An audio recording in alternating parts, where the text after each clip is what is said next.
Teoria causal neoclássica ou neocantista, estamos estudando, analisando o seu primeiro atributo, o fato típico.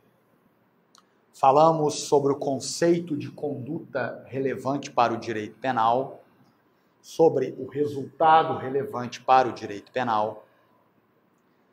No tocante ao nexo de causalidade, vamos estudar quando falarmos da teoria finalista da ação. Tipicidade penal na teoria causal neoclássica ou neocantista. É muito importante o estudo da teoria em comparação com a teoria anterior. Na teoria causal clássica, a tipicidade penal ela era meramente formal. Agora, na teoria causal neoclássico ou neocantista, a tipicidade penal deixa de ser formal e passa a ser material. Portanto, tipicidade penal, um dos elementos integrantes do atributo fato típico, na teoria causal neoclássico ou neocantista, ela era material. E o que significa a tipicidade material? A tipicidade material significa que continuamos a analisar a tipicidade formal. A tipicidade formal jamais será abandonada. Ela permanece sendo analisada. Porém, agora, além da dimensão formal, a tipicidade penal possui uma outra dimensão, que é a dimensão material.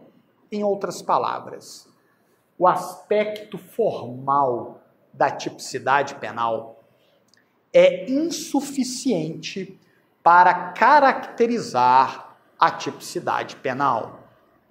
Por quê? A tipicidade penal passou a ser integrada pela dimensão formal e também pela dimensão material. Na análise da tipicidade penal, primeiro analisa-se a dimensão formal, a mera subsunção entre a conduta descrita na lei penal como crime e a conduta efetivamente praticada no plano da vida. Havendo um juízo positivo de tipicidade penal formal, nós avançamos para a análise da dimensão material. A dimensão material significa juízo de valor, valoração, o que não havia na teoria causal clássica. Valoração, juízo de valor, significa oxigenar a tipicidade penal, propiciando a análise de modernos princípios do direito penal, como, por exemplo, o princípio da insignificância ou da bagatela. Qual a importância do tema? A importância reside na seguinte conclusão: sendo a tipicidade penal material, é possível a incidência de alguns princípios do moderno direito penal, principalmente o princípio da insignificância ou da bagatela. Sendo a tipicidade penal meramente formal, não é possível, não há espaço, não se admite a incidência de tais princípios do moderno direito penal. E aqui, queridos colegas, é importante desde já destacar que o princípio da insignificância ou da bagatela, na teoria do delito, afasta a dimensão material da tipicidade penal.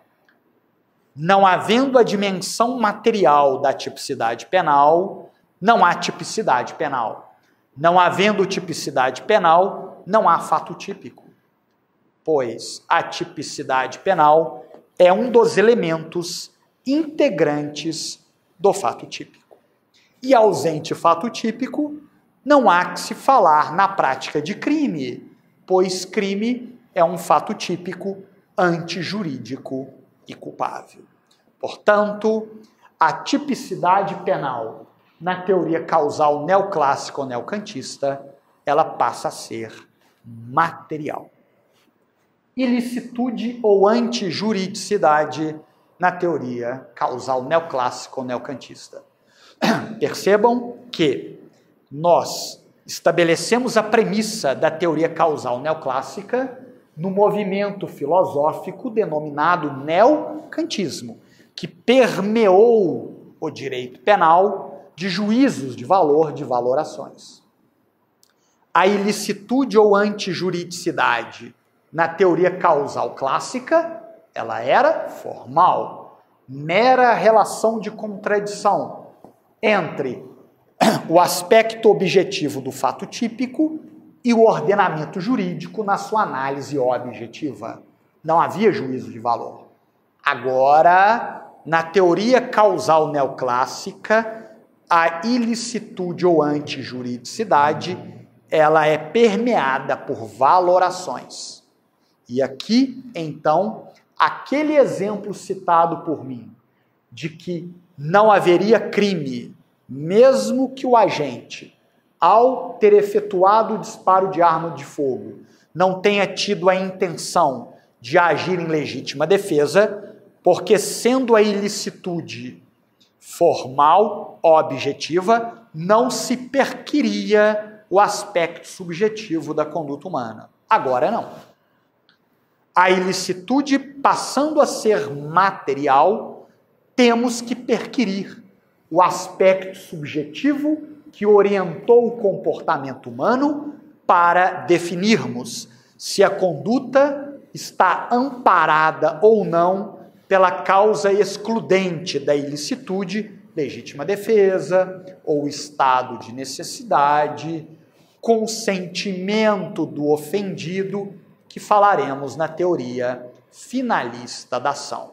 Portanto, na teoria causal neoclássica ou neocantista, a ilicitude ou antijuridicidade passa a ser material, juízo de valor, valoração, perquirição, pesquisa acerca do aspecto subjetivo do comportamento humano para identificar a presença ou não de causa excludente da ilicitude ou antijuridicidade. Terceiro atributo integrante do conceito analítico dogmático de infração penal, com base na teoria causal neoclássica ou neocantista: culpabilidade. A culpabilidade na teoria causal clássica era o dolo, crime doloso. Era a culpa, crime culposo. Aqui não. Na teoria causal neoclássica, a culpabilidade foi denominada de culpabilidade psicológico-normativa. Por que psicológico-normativa? Porque composta por elementos de natureza psicológica e por elementos de natureza normativa. Já disse que o nome da culpabilidade reflete o seu conteúdo. Como assim, Américo? A culpabilidade era o dolo ou era a culpa, e o dolo era natural. Prevaleceu o entendimento de von Litz. Agora, o dolo passa a ser normativo, isto é, dolo acoplado à consciência da ilicitude. Portanto, o dolo, na teoria causal neoclássica ou neocantista, ele é normativo, dolo acoplado à consciência da ilicitude. A culpabilidade que era o dolo ou era a culpa, ela é alterada. Dolo e culpa, que eram a culpabilidade, deixam de ser a culpabilidade e passam a ser elementos integrantes da culpabilidade, ao lado de dois outros elementos: a imputabilidade penal e a exigibilidade de conduta diversa.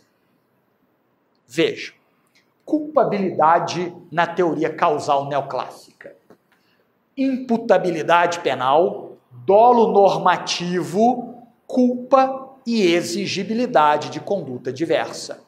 Dolo, aspecto psicológico, mais a consciência da ilicitude, dolo normativo. Culpa, instituto psicológico neste momento histórico. Imputabilidade penal, instituto normativo. Exigibilidade de conduta diversa, instituto jurídico normativo. Pelo fato da culpabilidade, portanto, ser integrada por elementos de natureza psicológica e por elementos de natureza normativa, deu-se o nome à culpabilidade, na teoria causal neoclássica, de culpabilidade psicológico-normativa. Mas vejam, dolo e culpa permanecem na culpabilidade. Agora, não mais como a própria culpabilidade, mas como elementos integrantes do atributo culpabilidade, mas permanecem sendo analisados no atributo culpabilidade, fazendo com que permaneça a crítica à teoria do delito no tocante à definição da imputação penal, somente ser possível após o esgotamento da análise da culpabilidade. Esta talvez seja a principal crítica à teoria causal neoclássica ou neocantista. Dolo e culpa permanecerem na culpabilidade. Bem, terceira teoria na evolução do conceito analítico dogmático de infração penal. Essa terceira teoria é a mais importante delas, porque é a teoria adotada hoje no nosso país, que é a teoria finalista da ação. Hoje, quando alguém diz determinada pessoa praticou um crime, determinada pessoa matou alguém, determinada pessoa praticou um roubo, praticou um furto, praticou um crime de lavagem de capitais, um crime contra a ordem tributária, estaremos nos referindo ao conceito analítico dogmático de infração penal, de acordo com a teoria finalista da ação.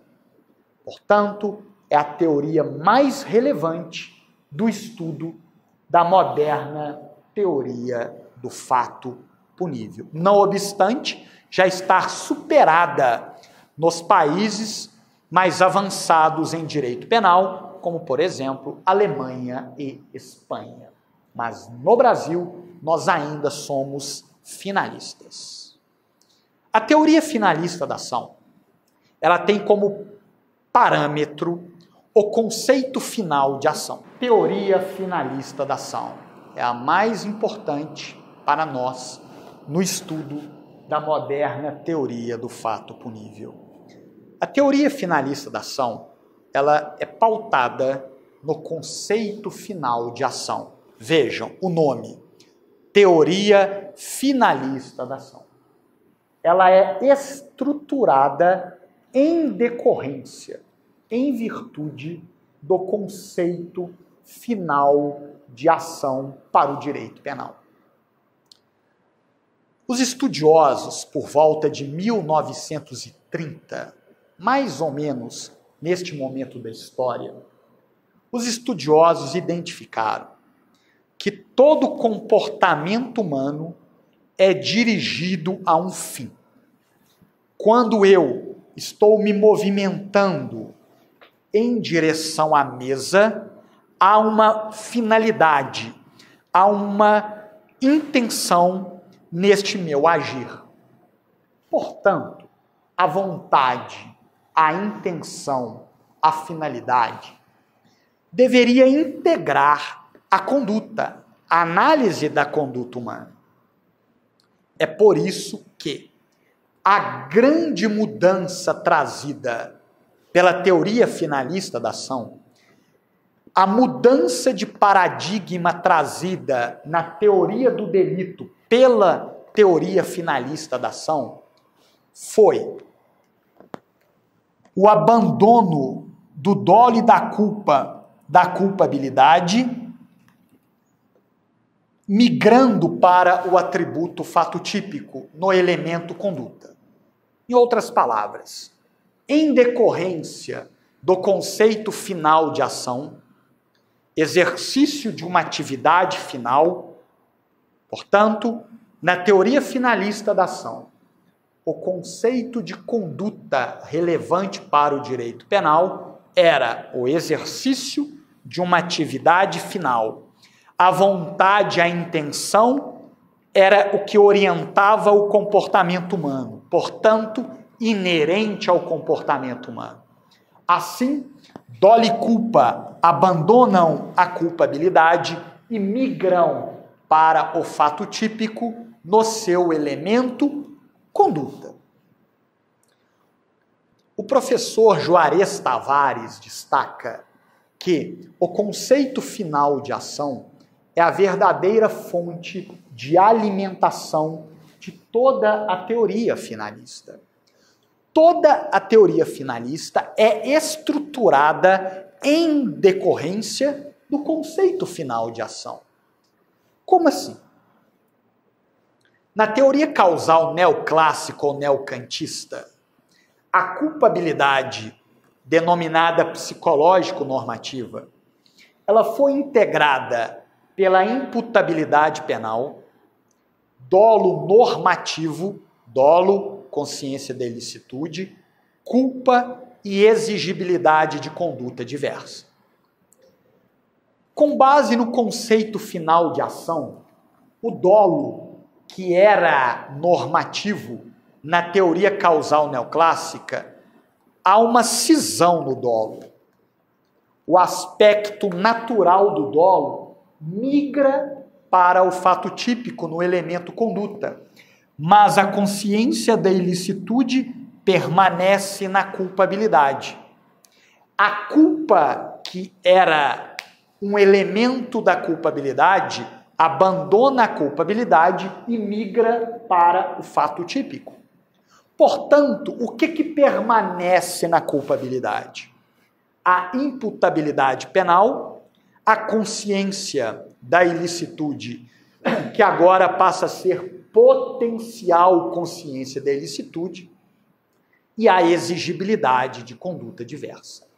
Então, dolo e culpa, dolo natural, abandona a culpabilidade juntamente com a culpa e migram para o fato típico no elemento conduta, permanecendo na culpabilidade a imputabilidade penal, a potencial consciência da ilicitude e a exigibilidade de conduta diversa. Dolo e culpa migram para o fato típico.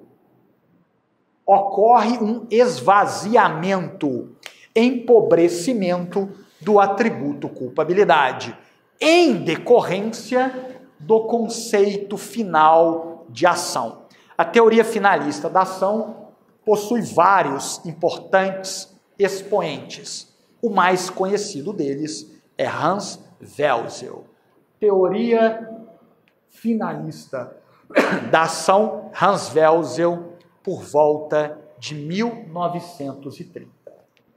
Todos os elementos integrantes da culpabilidade na teoria finalista da ação têm natureza normativa. Imputabilidade penal, potencial consciência da ilicitude e exigibilidade de conduta diversa. Portanto, qual o nome da culpabilidade na teoria finalista da ação, já que todos os seus elementos são de natureza normativa? O nome da culpabilidade na teoria finalista da ação é culpabilidade normativa pura, porque o nome, repito, vai refletir o seu conteúdo. Bem, o resultado permanece normativo jurídico, a tipicidade penal permanece material, a ilicitude antijuridicidade permanece material. Qual é a essência, qual é a importância, qual é a mudança de paradigma da teoria finalista? O conceito final de ação que gerou a saída do dolo e da culpa da culpabilidade, migrando para o atributo fato típico. Houve uma mudança importantíssima na teoria do delito, porque agora, já no fato típico, é possível definirmos o tipo penal, em tese, qual será a imputação penal que será realizada ao agente.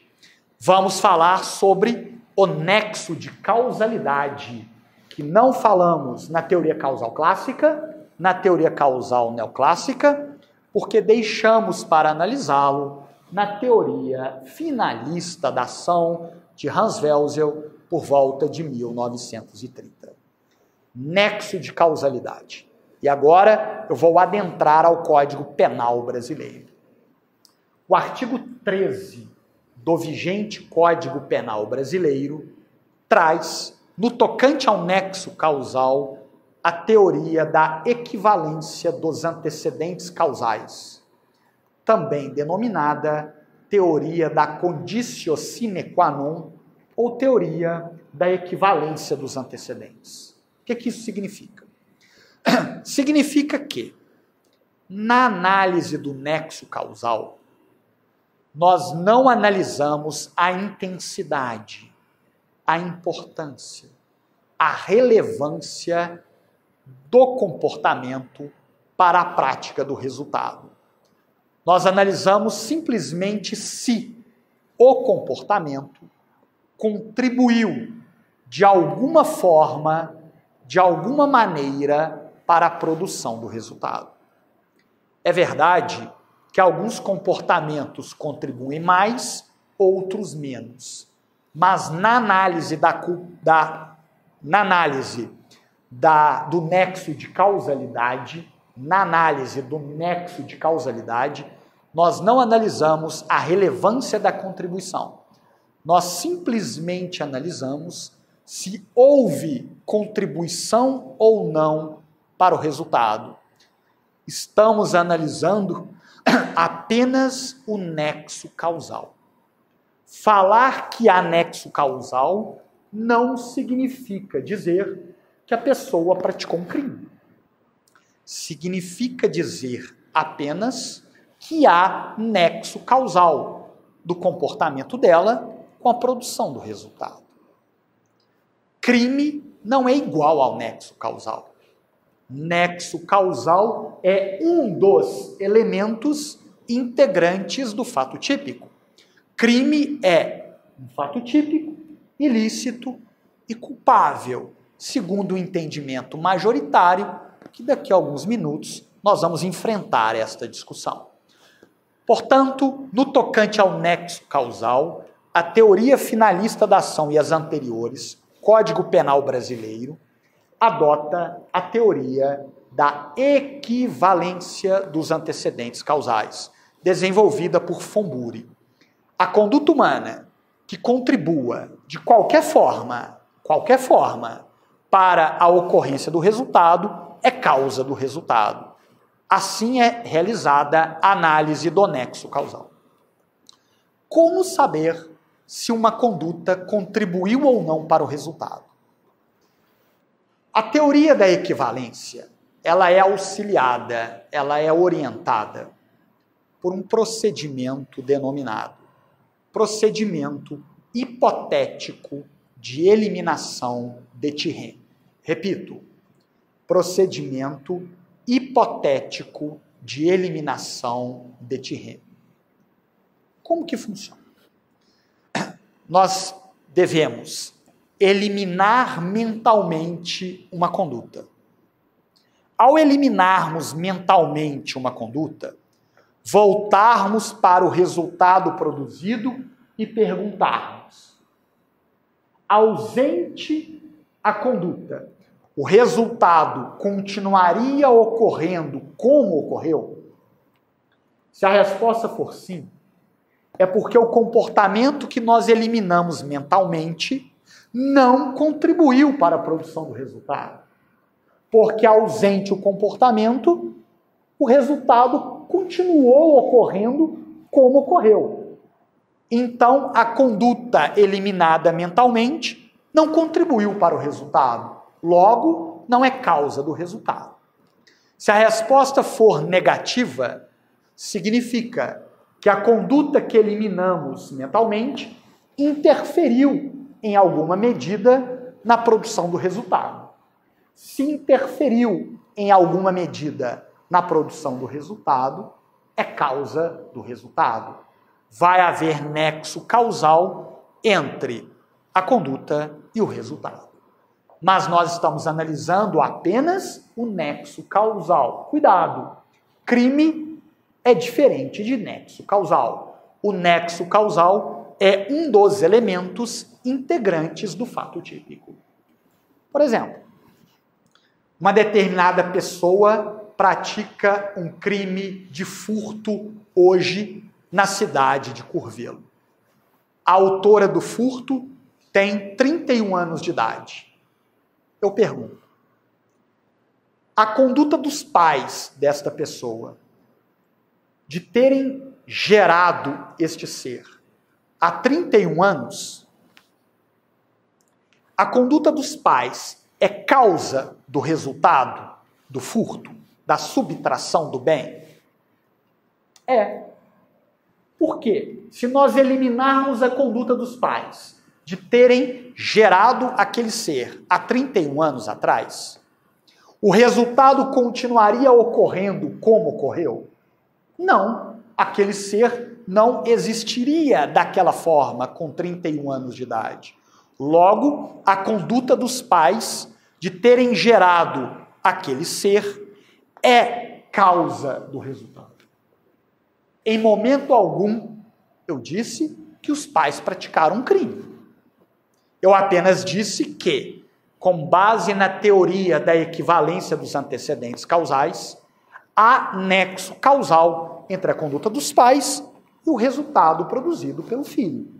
E há nexo causal, sim, de acordo com a teoria da equivalência dos antecedentes causais. Por que os pais não praticam crime? Porque não vai haver o aspecto subjetivo. Objetivamente, nós vamos imputar o resultado aos pais, porque há nexo causal. Mas subjetivamente, não. Os pais, ao conceberem o filho, tiveram dolo, intenção, vontade de que o filho, 31 anos após, cometesse um crime? Não. A conduta dos pais foi imprudente, negligente? Pode até ter sido, mas não em relação ao crime. Portanto, nós afastamos o direito penal dos pais, de alguém que comete o crime, no aspecto subjetivo, porque não terá havido nem dolo e nem culpa. E vejam, dolo e culpa está no fato típico, na conduta. E, portanto, não vai haver conduta dolosa ou conduta culposa, mesmo havendo nexo causal. Não havendo dolo, não havendo culpa, não há fato típico, mesmo havendo nexo causal. E não havendo fato típico, não há crime, porque crime é um fato típico antijurídico e culpável. É por isso que os pais não cometeram crime algum. Mas destaco que os pais não terão cometido crime algum, com base na teoria da equivalência dos antecedentes causais, porque vamos afastar o direito penal dos pais no aspecto subjetivo do fato típico, na ausência de dolo, na ausência de culpa, em produzir o resultado gerado pelo filho.